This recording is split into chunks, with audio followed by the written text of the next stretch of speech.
Matt, how did you find out that the station won this award? Well, one of our DJs, Mark Arini, was in Detroit for the Jazz Week conference, and he was at the award ceremony and rang me on the cell phone while I was out walking the dog and told me the station won Station of the Year. Did you expect it? No, I totally did not expect it. It's the first time the station's ever been nominated. Yeah. So I thought, hey, we'll get nominated this year. Maybe next year we'll shoot for getting Station of the Year, but I doubt we'll win. I told everybody that, and I doubted we'd win Station of the Year. Not that I don't believe in how good the station is, but I didn't think it would come the first year we got nominated. Yeah. Please, don't be hesitant about praising your own station, but why do you think it won? Well, I think we're doing something a little different. Mm-hmm.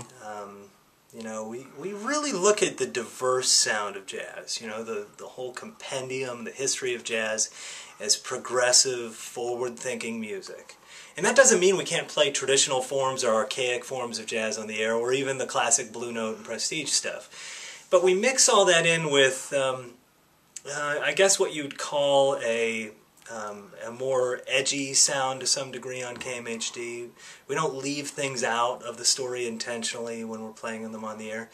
And, we just hope that our audience finds a place to bond with what we're doing and likes that diverse material. And it's one of the reasons I wanted to be in a town like Portland to program a station like this, because, I knew we were dealing with a more progressive, forward-thinking community. So, were you doing the same things with the station you came from? A little bit. The station I came from was in San Antonio, Texas. Mm-hmm. Much different community than Portland, Oregon. And so, I'm a big fan of programming to the local audience, knowing your audience. And so we definitely didn't take as many risks. We definitely didn't program in as forward-thinking a manner as we do here. A lot more leaning on straight-ahead sounds than maybe KMHD does. What kind of risks do you think you took here? That's a good question.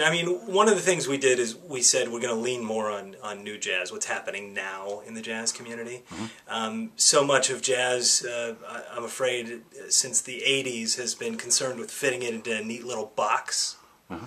And saying that, sorry, it can't exist outside of this little box, And, for us, jazz is living, it's changing. It'll be different next year than it was this year. There'll be new forms introduced, there'll be new players, people play in different ways. And that's really, if you look at the trajectory and history of this music, that's what it's been from day one. It's always been evolving, it's always been changing. And so I think here, relying more on the new sounds of jazz, that we've taken a little bit more of a risk, but I think it's paid off. Mm-hmm. Mm-hmm. Well, it's the #1 station, isn't it?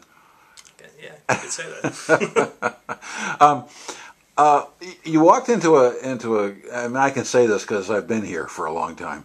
You walked into kind of a chaotic situation. OPB had just taken over management of the station. They brought you in.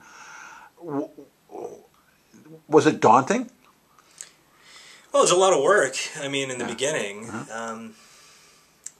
I was working like 80-hour weeks. Yeah. I still do occasionally from time to time, trying to not do that. But yeah, it was tough at first. But the one thing is we've got a really good staff here. We had a lot of good people to work with, a lot of good talent.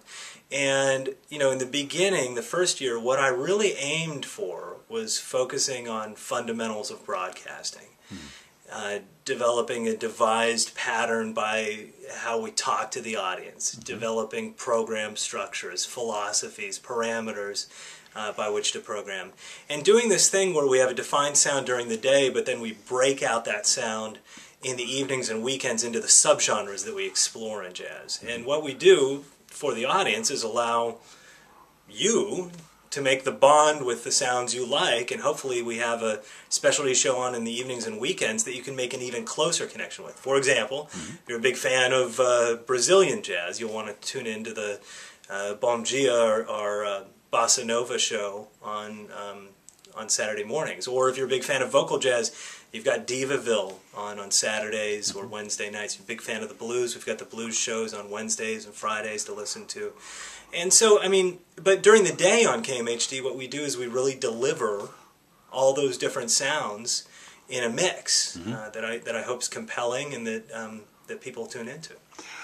One of the interesting things I think people really do connect with is that you have given musicians radio programs. Well, I've always had good success with that at every radio station I've worked at, because musicians understand how to program for an audience. Understanding, it's a hard thing. Moving, and what we really did was we moved KMHD from a producer-focused radio station to an audience-focused radio station. That is thinking about how people listen to music and how to entertain, excite, give a little bit of information, and build a relationship with an audience. But musicians, because they're performers, they understand how to please an audience, how to program for an audience, and things like that. So there's that innate built-in understanding with musicians in the first place. And so, and you know, beyond that, they tend to be fans of the music as well.